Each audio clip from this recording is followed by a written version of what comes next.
We are committed. We are uplifting. We are strong. We are authentic. On the field, In the classroom. in the community, It's not just something we do. it's how we live.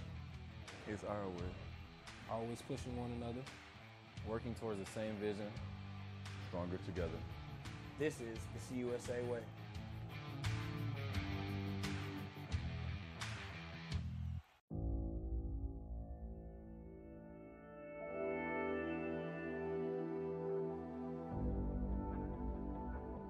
Most of my memories as a little girl are in a volleyball gym. My neighbor, Betsy, I wanted to be just like her. So she played volleyball, I wanted to play volleyball. I was a terrible drawer, but ended up drawing a picture of myself, and I had a USA jersey on, and shockingly enough, it was number 7. We single filed into the gym, and the first step that I took, I just had these crazy chills. It was a really emotional moment for me. What do you want volleyball to do for you? Where do you want this path to take you? I want to be on the USA Olympic team. I want to play in the Olympics one day. Surreal is the word that I have to use because it's something that I never have experienced before.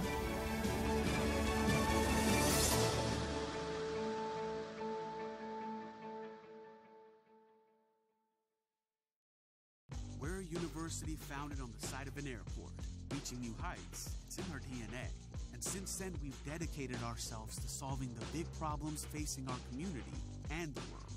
We believe that crazy startup idea isn't so crazy, that families without health care shouldn't have to go it alone. We believe we can be better prepared for the next hurricane, and that our coral reefs can be saved. And that's because, above all else, we believe in you.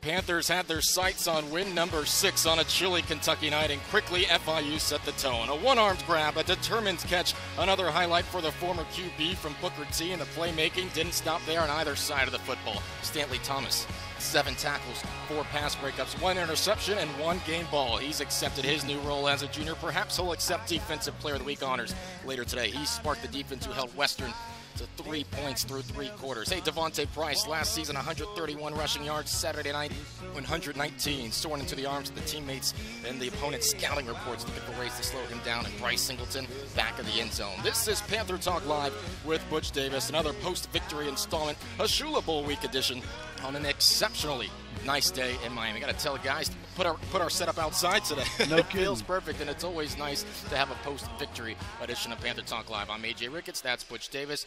4 straight in conference play. Another great victory for the guys. Held Western Kentucky to 3 points through 3 quarters. A good defensive effort. And got to be happy with where the team's at right now. Yeah, you know, AJ, I love the idea, the mentality that we started at the beginning of the week, that road trips are business trips. We're not going to Disneyland. We're not going to Epcot and those kinds of things. We're going to take care of business and be focused. Our seniors and the leaders of the team, they talked about to the team early in the week that they wanted to make sure, because the week before we didn't get off to a very good start, offensively or defensively, to start the game better, to get off to a fast start. And I think that special teams, offense and defense, I think that we did that both in the first quarter and in the third quarter to really come back out and set a tempo. The preparation was good. The effort was outstanding. A lot of good things happened in all 3 phases. You don't win a game on the road. You know, Western Kentucky, and I think a lot of the FIU fans realize that Western Kentucky used to be, you know, the champions of this league. They won it 2 years in a row. They were kind of the benchmark team, you know, within Conference USA. So obviously you go on the road, it's homecoming. Yeah. You got to play well or you're not going to win the game. That's a great point. Western Kentucky, before last season, the previous 2 years, 15 and 16, they were 23-5. Yeah. I mean, they were one of the best teams in all of Group of Sure. 5 play, and they beat a number of Power 5 teams throughout those 2 seasons. Now, you talked about getting off to a fast start, a quicker start than the Rice game. Your first drive, after you defended the fake field goal well, Sure. you go right down the field, 75 yards, Right. 9 minutes off the clock, and that was well executed to start the game. Well, a lot of good things, AJ, when you broke the film down on Sunday. I think our offensive line had one of their best games, not only in the running game but also in the protection. They did a good job of reestablishing the line of scrimmage, moving it forward, making sure that the running backs, I think that we ended up the night with only one negative play, and that was a sack that we gave up, and it was a little bit of a protection issue where we weren't all on the same page. But other than that, the offensive line did a good job. The skill players made plays for James. We had some really good catches. Austin Maloney, you already talked about Maurice Alexander making a good play. Ivan Thomas, things that sometimes, AJ, go totally unseen during the course of the game. Sometimes you look at the guy and say, well, he had 6 catches, he had a great game. Well, there's some guys, Tony Gator and Ivan Thomas, both of them had catches on 3rd down, that it was 3rd down, 6, 7, or 8, and they came up with catches, completions that kept drives alive that eventually ended up being touchdowns. And if they don't convert on those 3rd downs, we're punting and giving the ball back to Western Kentucky. So we had a lot of good performances there. Special teams, you can't talk enough about Stone Wilson. I mean, he had 2 punts. He averaged 51 yards. And the most important thing that he had, not only did he kick the ball for 51-yard average, the hang time, AJ. I mean, this is NFL types of hang time. The first one was 4.65, and the second one was 4.8. I can't run anymore, but I'm not sure. I might not be able to cover a little bit of that, I saw you run out of the tunnel. You still have some good speed with you. And one of those punts, great coverage and a big hit from Stanley Thomas Oliver. Let's talk defense here. Freeman led the team in tackles once again. Sage Lewis was right up there with 8. They combined for 19 tackles. But from the very first defensive series, Stanley Thomas Oliver stood out. I told Kenny Kelly in the broadcast, when you have your defensive back who's not afraid to light up their tight end in the backfield, to tackle for loss on the first possession, then a pass breakup. He winds up with 4 pass breakups, an interception, 7 tackles. What a game for Stanley Thomas Oliver. Absolutely fabulous game from him, and in all aspects of it. A lot of times corners are guys that just want to cover people, and they defend. He got an interception. As you said, he had 4 pass breakups, but he is a very good tackler. I mean, he's big enough. He's over 200 pounds. He's long, and he'll come and he will stop, whether it's tight ends, running backs, and wide receivers. It's one of the most complete games in all aspects in the last 2 years that we've had to play out of the cornerback. Now, we talked last week here on the show about in-game adjustments, not waiting until the half to make the adjustments necessary and what the offense is trying to throw at you. How'd you feel the team adjusted in-game? We mentioned 3 points, 3 quarters. Were you happy with those adjustments? Yeah, I thought it was better this week. And, we made some press box and adjustments. We put one of our graduate assistants down on the sidelines to help, have somebody to address all of the positions on the sidelines. Kenny Holmes has been down there and been able to talk to the defensive line. Jeff Kopp has always been on the sidelines, and he has all of the secondary guys. And when you start talking about nickel and dime packages and the regular base packages, and so when he would finish, he would go and spend time with the linebackers. We really felt like that one of the things that would help us is have somebody, when Brent Guy and all the coaches are on the press box, in between possessions, that they could get over there and they could share information and try to put fires out as a possession goes along or at the end of one, and not have to wait till halftime. I thought it was better. The play that we just saw there was Stanley Thomas's deflection on the fake field goal. Kenny in the press box said, a couple of years ago, that's a play that probably FIU was fooled on. How pleased were you? They didn't go for the fake, that they were in the right spot, and even if Stanley didn't tip that pass, perhaps it would have been broken down. Well, I think the other part of it, too, was it was a 4th down and 7 deal. If they would have completed it, we would have tackled them. They would have come up 3 yards short because we had everybody covered. Everybody was alert. Everybody's aware. And then, obviously, Stanley got a chance to jump up and knock it down. So it was an excellent play by them. You mentioned Ivan Thomas a minute ago. Earlier in the season, you said maybe he's just taking a little bit more time to find his way, get into the rhythm of the offense. Last two matchups, he's had a couple of big receptions, as you mentioned, on 3rd down. He's been in the right place at the right time. How have you seen his development? Because now him and Sterling Palmer are 2 weapons you can certainly count on. It's a little bit, AJ, like last year when guys like Bryce Singleton and Shamir Thornton and some of those freshmen, midway through the season, they'd been in the offense, the defense, special teams enough that now you can kind of trust them to go in. I think Ivan in this ball game, it was the most number of plays. I think he played 24 snaps. Previously, a lot lot of times it was 8, 10, 7 game. You know, in this game he got a chance to get in because you trust him. You know he knows his assignments. He's going to execute. He's going to compete and play hard, and that's how you grow the depth of your football team, that your young kids are coming in and they're making contributions. A 38-17 win for FIU. We'll chat much more about that game when we come back on Panther Talk Live. Devontae Price, man, he's getting a nice rhythm. We'll chat him and much more when we return. Stay with us. We are committed. We are uplifting. We are strong. We are authentic. On the field, In the classroom. in the community. It's not just something we do.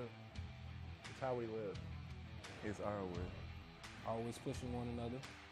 Working towards the same vision. Stronger together. This is the CUSA way.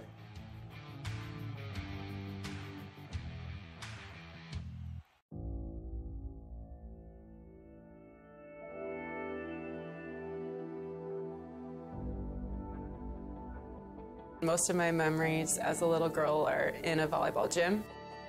My neighbor Betsy, I wanted to be just like her. So she played volleyball, I wanted to play volleyball. I was a terrible drawer, but ended up drawing a picture of myself, and I had a USA jersey on, and shockingly enough, it was number 7. We single filed into the gym, and the first step that I took, I just had these crazy chills. It was a really emotional moment for me. What do you want volleyball to do for you? Where do you want this path to take you? I want to be on the USA Olympic team. I want to play in the Olympics one day. Surreal is the word that I have to use because it's something that I'd never have experienced before.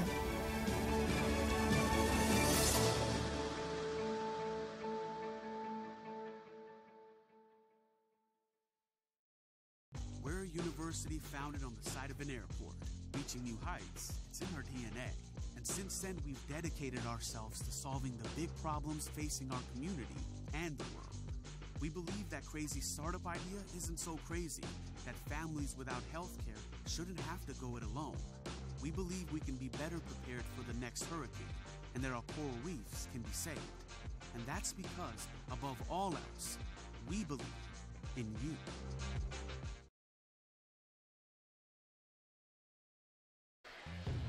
Well, Sean Touchback Young has folks trying to drive 75 like they're on the turnpike. Jose Borregales can kick it through the uprights from Hialeah, a program record 2 weeks back. And Stone Wilson's either throwing for touchdowns or rushing for first downs. Sometimes he'll decide to punt, but the key question this week, what will their outfit be on the Panther Walk Shula Bowl Week edition? Looking sharp. Will continue to be as sharp as their play on the field. For all the fans that are out there that remember the day of the Temptations, the singers, they look like a 1960s or 70s a Motown singing group, but they were awesome. That was sharp. Love the dress. I need to get in touch with Stone. I think we're the same size. Maybe use that for a broadcast. Absolutely. That's sharp. Then images of Ron Burgundy in his maroon suit. All right, glad to have you with us on Panther Talk Live with Butch Davis. I'm AJ Ricketts. All right, let's talk running backs once again. Sure. I think the depth is really starting to show. Obviously, with Anthony Jones still out, Shondarius Phillips nicked up a little bit. It's been Devontae Price, Napoleon Maxwell. Price had his second 100-yard game. Yeah. He went for 119. Napoleon Maxwell added 80. The depth is showing really well. Well, I tell you, it is, and that's why, a lot of times people say, why do you have so many running backs? Why do you keep continuing to recruit the Sean Petersons and DeMarcus Townsends, the heir apparent? When these guys all start to graduate and stuff, you can never have enough talented running backs, and you keep fresh guys in the game. And, AJ, one of the things that I would tell you, and I told the team yesterday, that I thought that in this game, this was the most physical and the hardest that our running backs ran. I mean, Napoleon and they were pushing at the line of scrimmage, looking for daylight, looking for openings. The offensive line was creating gaps, but they ran physical. They ran through arm tackles. And previously, maybe a year ago, some of those runs would have been 3-yard runs. Yesterday, they were Saturday, they were 7 or 8-yard runs because they were running so physical through tacklers and stuff, and that makes a huge difference. Well, Devontae said after the game, some people say I run a little bit too straight up, but I've just tried to get lower and try to run people over. he has certainly been a very physical back, and again, the numbers, they just really stand out. He had his bright spots last season, but when the stat totals added up at the end of the year, 131 yards, now Saturday night alone, 119, and he was a factor last year too at certain times. Talking about different drives throughout the game, you could go quick or you could take your time. In the final drive for FIU, 20 seconds after the big play by Devontae Price. Right. The first drive for you guys, 9:06 off the clock. James Morgan, didn't have the biggest stat line, but 3 touchdowns, 171 yards. But he's become a very good game manager. Sure. Well, a lot of it, AJ, obviously the quarterback, I mean, how he plays is a lot how your offense is going to go. He's smart. He's deliberate. He knows how to make sure that, he takes care of the football. He escaped out of the pocket on the touchdown throw to Austin Maloney in the back of the end zone. Yeah. 2 great things. His presence to get outside the pocket and Austin's presence to come. He was not even remotely close to being in the read, but he came off the line of scrimmage, screaming the back of the end zone. James sees him back there and throws a dart and hits him right in the back of the end zone. He keeps his feet in bounds. But, the quarterback, James, is really, really good. And the more comfortable that he's gotten in our offense, he doesn't feel like he has to force throws. And he doesn't have to try to make things. Just let it develop. Let the play that's designed, let it come to you, and you've got the ability to make the right decisions. And despite the fact that he split reps in that first game or two, he's on pace right now. He's on pace to break single-season passing records, touchdown records. It's really been incredible to watch. When you talk about James Morgan, also the thing that stands out the past couple of games, he's taking care of the football, which was kind of a storyline heading into the season after his second campaign at Bowling Green. He's taking great care of the football. Yeah, he really does. And I think a lot of that, is obviously it starts with the offensive line and the tight ends, the running backs and protection. I think he's now been in that offense, been in games, and understands that they're going to protect him. Now just keep your eyes down the field, read your keys, take the ball, let the ball take it where you need to go with it as far as the coverages and your pre-snap reads. And, we're very, very pleased with the way that James is playing. Let me ask you this about how the guys carried themselves after the game, post-game. And I wasn't in the locker room, so I don't know the atmosphere in there. But I remember last season, that 6th win, and especially the seniors, and it was so warranted. It was so well-deserved. They were just euphoric after getting that 6th win. The images, and they'll stand out. They've left a legacy at FIU. There's the image of the guys as bowling pins and Alex Magoo knocking him over. It was such a great moment.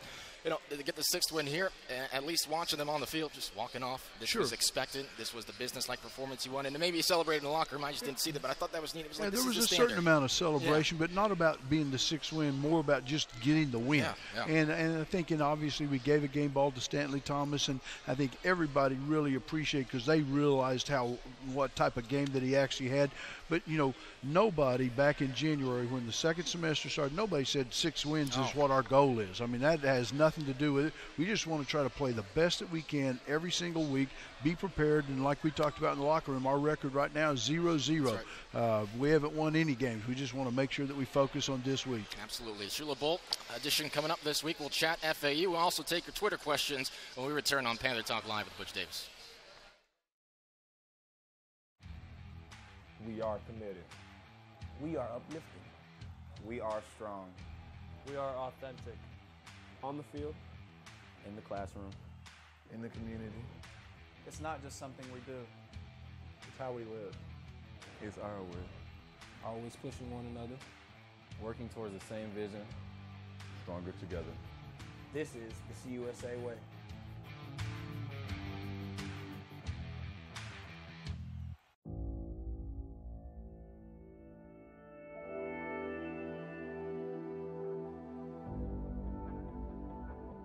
Most of my memories as a little girl are in a volleyball gym.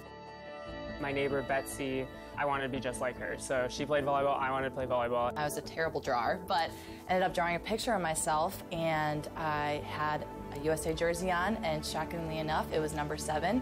We single filed into the gym, and the first step that I took, I just had these crazy chills.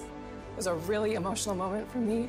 What do you want volleyball to do for you? Where do you want this path to take you?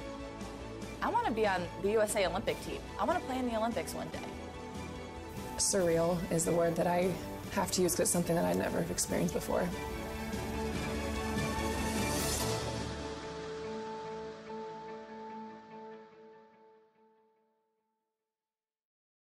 We're a university founded on the side of an airport, reaching new heights. It's in our DNA. And since then, we've dedicated ourselves to solving the big problems facing our community and the world.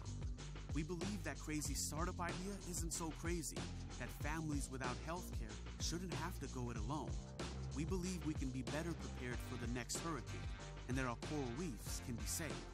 And that's because, above all else, we believe in you.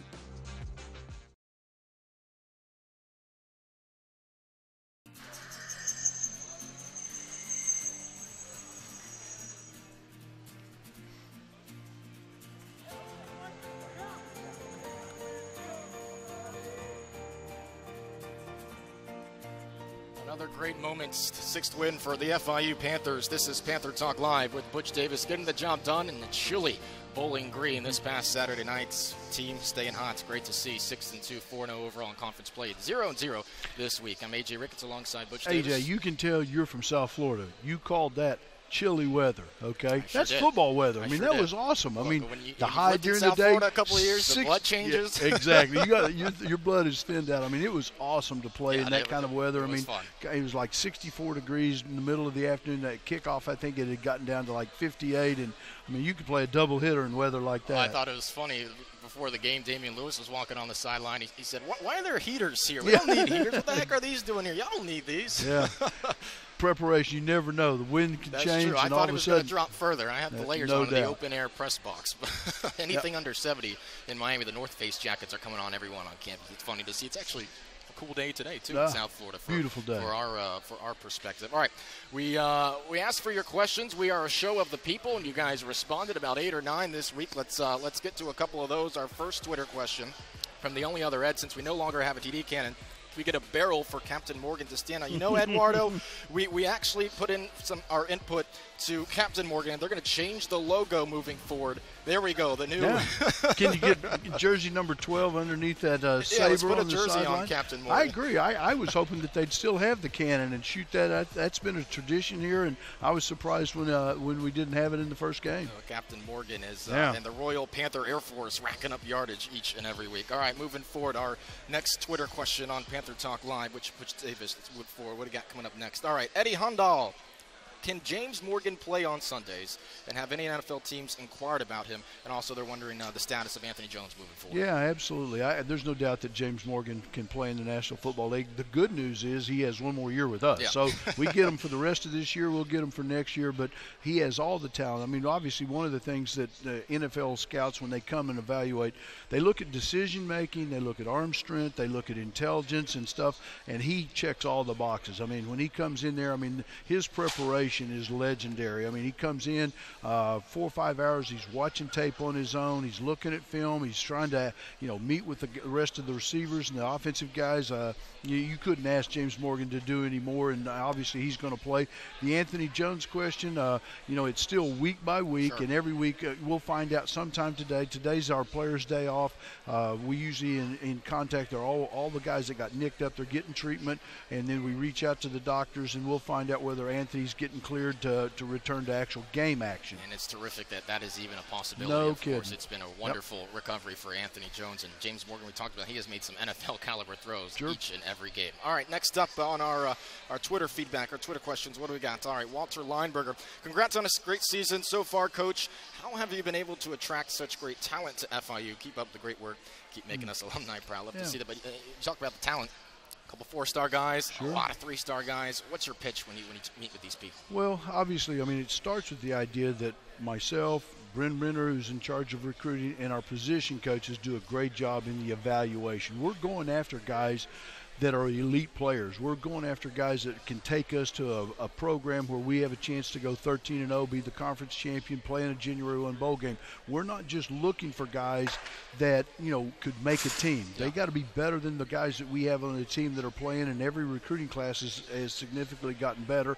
But the selling point, I mean, when you talk about it, you're looking at a coaching staff that can develop you. I mean, I've seen guys in my entire career, AJ, that obviously, some chose, and we'll use the University of Miami for an example, but guys like Santana Moss had no scholarship offers. Ed Reed, Reggie Wayne were low profile. Maybe in that day they might have been 2-star recruits at best if they were. Yeah. At North Carolina, we had a lot of those guys, but they came in. We look for guys that love competition. We look for guys that love to play. They're passionate about trying to become good players, and then you surround them with other good players and coaches, and their career skyrockets, and then they get a chance to play in the National Football League, and that's where we're headed. Is it harder in this day and age to find those diamonds in the rough when you have the proliferation of scouting and recruiting services? Yeah, it is a little bit, because obviously there's all kinds of scouting services that promote the Huddle app where high school coaches are sending out nationwide guys on their team. But what you have to do is you just got to find guys that fit into your culture, fit into your program, fit into the schemes that we're trying to do. And don't worry about, guys that you lose. Just worry about the guys that you get and make sure that those guys are good. And go back to the question that you said, AJ. I mean, when you talk about FIU, we got great weather. We got a great university. We've got every single degree program. Obviously, one of the things that the university is very proud of. Recently, Newsweek magazine had listed FIU as one of the top 100 universities in the entire country. So when you sit in the homes and you talk about life after football, that when your son graduates, he's going to have a diploma that's going to be the key to his future, that'll open up opportunities to get jobs when football is over, whether it's in college or whether it is in the NFL. And from what I can recall, FIU loves to tout, and certainly deservedly so, the highest percentage of their students pass the Florida bar, which makes what James Morgan is doing in his law program even more impressive. The quarterback, pre-law, I don't know how he does that. And AJ, there's a lot of institutions that don't offer the opportunities education. I mean, we've got a med school, we've got a law school, we've got atmospheric marine biology school. So literally almost every single thing that you would ever want to come and get a degree in is offered at FIU. You ask how we get 4- and 3-star recruits. Well, there's the pitch right there. A lot to offer. Yeah, part of it. All right, moving forward, our next Twitter question, fourth of Panther Talk Live.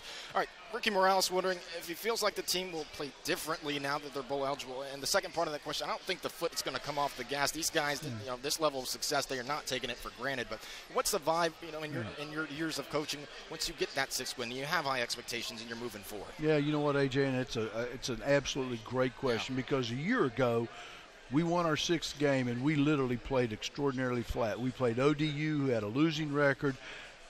Crowd didn't show up. There was not a lot of electricity in the stadium. The players had kind of somewhat accomplished what they thought was like the biggest goal was to become bowl eligible. And that's why you've heard me say for the last year and a half that I'm so happy that now we can use our own experiences as a learning event. And so obviously now you can talk to the players that, hey, look at last year and what happened after you got. So as I said earlier, 6 was not the goal for the start of this season. It's 1 week at a time, and when the season's over with, we'll win. Hopefully we'll win as many as we possibly can. Absolutely. All right, 2 more for you, Coach, here. Damani Reed asking, are you comfortable with our play so far? Are there major things we need to improve when we play against perhaps bigger opponents down the road? Well, eventually, we're growing depth. We're starting to play a lot of freshmen, a lot of redshirt freshmen, and that's taking place throughout the course of the season. There are areas that because we are such a young team, AJ, you think about it, we replaced 8 starters on defense. Those guys, Anthony Wynn, how many tackles did he make? How many tackles did, Trayvon Williams make? Brad Muhammad and Bryce Kennedy, 2 guys that just played extraordinarily well. So you replace all of your playmakers on defense for the most part of it, and then you take one of the starters and move them from Will linebacker to a Mike linebacker with Sage Lewis. So that's really like 9 new starters playing a different position. We've got to get more experience. We've got to take each game, the lessons that we've learned, whether it's fundamentals, techniques, schemes, and we've got to continue to get better every week. Absolutely. All right, last question here before we head to break from C Football Rules. Coach, as we are down to the last 4 regular season games, are there some freshmen we may see with that new redshirt rule that we can see on the field yet preserving their redshirt? I don't want to give away your lineups or whatnot, but do you plan to incorporate that? Yeah, no doubt about it, AJ. Obviously we've played several freshmen already, but there are some that when it gets to the last 3 regular season games, and if we're fortunate enough to be selected for a bowl game, that'll be the 4 games, and you'll see us use some of those guys because it is a awesome experience now. Now you don't have to wait until the springtime to experiment with guys, give them some game experience, what it's like to play. They may not become starters, and they may not even get into the 2 deep, but they may get a little bit of role on special teams. You may find some roles for them there. You may find some roles for guys to become backups, and I think if they get a playing opportunity, I think it's an unbelievable experience, for the rest of their career. I'll tell you what, I think that's one of the better rule changes that was incorporated. Very good rule. And a lot of people, AJ, thought that rule was exclusively about guys that maybe, were freshmen. let's say that Anthony Jones doesn't come back. It's about anybody. Yeah. You know, that if let's say that would have been his senior year, his last eligibility, because he does have another year anyway. But if he had been a senior, this would have been a great rule for a senior that he could get his season back next year. Yeah, affecting not just freshmen, all sorts of players in different situations. We got a great crowd here at the Graham Center for Panther Talk Live. Our final segment coming up, we'll chat FAU week, Shula Bowl week, and the top 5 plays against Western Kentucky. Stay with us. AJ Ricketts, Butch Davis. This is Panther Talk Live. We are committed. We are uplifting. We are strong. We are authentic. On the field, In the classroom. in the community, It's not just something we do. it's how we live. It's our way. Always pushing one another. Working towards the same vision. Stronger together. This is the CUSA way.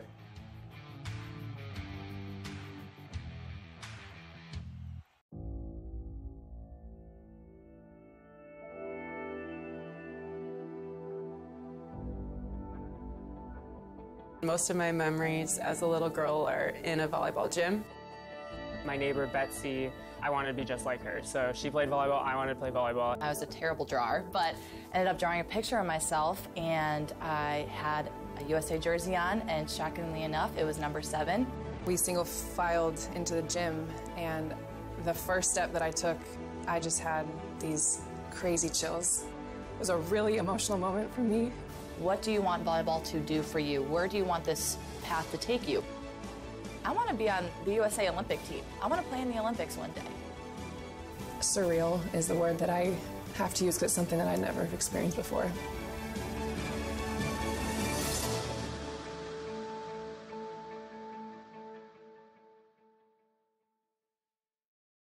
We're a university founded on the side of an airport, reaching new heights. It's in our DNA. And since then, we've dedicated ourselves to solving the big problems facing our community and the world. We believe that crazy startup idea isn't so crazy, that families without health care shouldn't have to go it alone. We believe we can be better prepared for the next hurricane, and that our coral reefs can be saved. And that's because, above all else, we believe in you.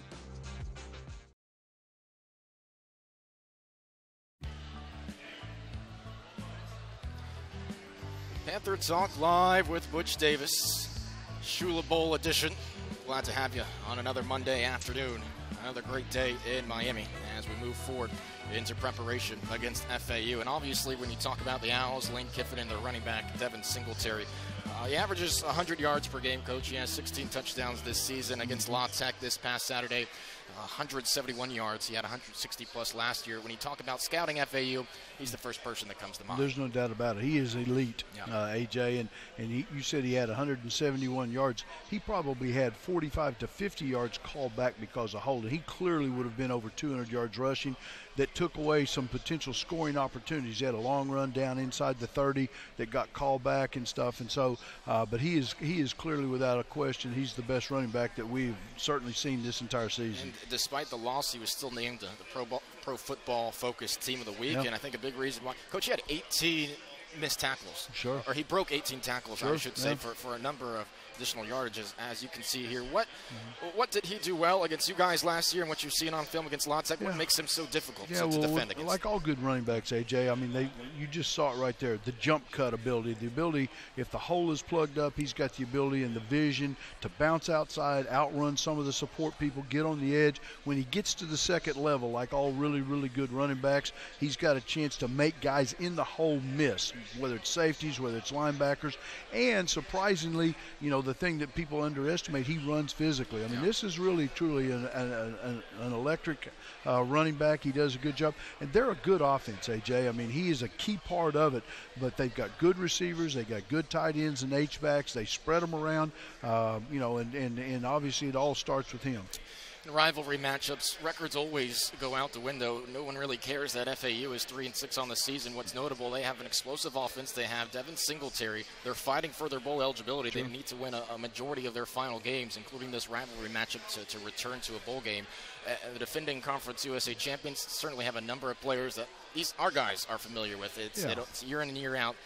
and that's always a storyline, getting to see those guys who played high school together. Oh, there's no doubt about it. Some are on the same teams together. Some obviously have competed and played against each other. So that obviously amps up, the competition, the rivalry aspect of it, and certainly, hopefully, the preparation part of it. These guys, but it's still about us. I mean, we have no control over them at all. All we can do is control ourselves, our preparation, our practice, our film study, everything that we've got to do to get ready to play. All right, let's look back at the top 5 plays against Western Kentucky as we close things out on this week's Panther Talk Live. Number 5, we talked about it earlier, Austin Maloney. Look at that route, finding a way in the back of the end zone to get open. Yeah, he does a great job. Gets an inside release, and obviously he knows where he is on the field. He doesn't put himself in a situation that he's going to be on the out of bounds at the back of the end zone. James does a great job of finding him. All right, number 4, we saw a terrific interception last week from Rashard Dames, and now Stanley Thomas capping off his performance with a diving grab. Yeah, I tell you what, and Stanley does a great job. His feet, his technique, he does a great job. What we call T-plant. He's pedaling back, he T-plants, he breaks in front, and his hands. Obviously, I teased him after the game. You heard me saying you want to go back to receiver with those kind of hands, but he's where he needs to be. How about Maurice Alexander ripping it away from the nickelback, the bigger man for Western Kentucky? This set the tone. Yeah, I tell you what, it did. I mean, and Maurice is one of those guys that's electric. You got to make sure he gets enough touches in the game, and he did something there that a lot of people don't think. I mean, his focus on the ball, he gets tipped up, and he goes in and he fights for the completion and takes the ball away from the defender. I'll tell you what, we can get used to this as well. The play action, heave it downfield. Austin Maloney, more times than not, is going to come up with a grab. Yeah, one of the things in AJ, and this is just great effort on Austin's behalf. I mean, he lays out, he catches the ball, big time play. And Devontae Price finding the gap. Yeah. We said he needs to write a check to Western Kentucky because he's living in the end zone. A big touchdown run, and he has become so reliable. Yeah, I tell you what, and what a wonderful kid he is. I don't think I've ever seen this kid in 2 years when we started recruiting that he didn't have a smile on his face. He loves coming to practice. He loves football. He's gotten better every single year, every single carry. Like a lot of running backs, AJ, that keeps them off. And I'll go back to even like Emmitt Smith when we drafted him with the Cowboys.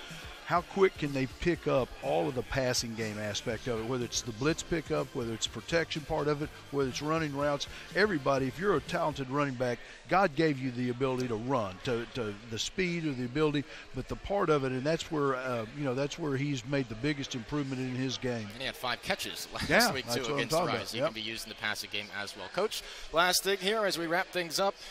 Great opportunity this week for win number 7. The rivalry, everyone's amped up right now. A lot of momentum around the program. The team with 6 votes in the USA Today Coaches Poll. It's been a long time since FIU has received votes. You love to see that too. But just focusing on this week, what's going to be key to come out with another victory and keep this winning streak going? Well, obviously we just talked about it with Singleton as the running back. We got to do a great job of making sure that we don't allow big explosive runs. I mean, he's going to get some yards and he's going to make some yards. We just can't allow those get into secondary. You miss a tackle at the linebacker position in the secondary, and a 5-yard run, a 6-yard run becomes a 40-yard run. So tackling is going to be a big part of it, the running game, making sure, and then what we've got to do offensively, I mean, they are creative. I mean, they will bring a lot of pressure, making sure that we do a great job on the protections, make sure we do a good job being able to run the ball ourselves. It's the last game at Ricardo for a couple of weeks. The 2-game road trip to UTSA and Charlotte follow this. Call your friends, 5 to 10 of them. Call the in-laws, call your roommates. Absolutely. Get them out to the game. We need a full student section. We need a great crowd at Ricardo Silva Stadium this week. Let's pack the cage. A great opportunity this week against FAU. We're looking forward to it. Butch, best of luck this week. Thank you, AJ. Practice. Thanks Appreciate for joining us on Panther Talk Live with Butch Davis. It's Shula Bowl week. Always a lot of fun. FIU, FAU, Saturday nights at the cage.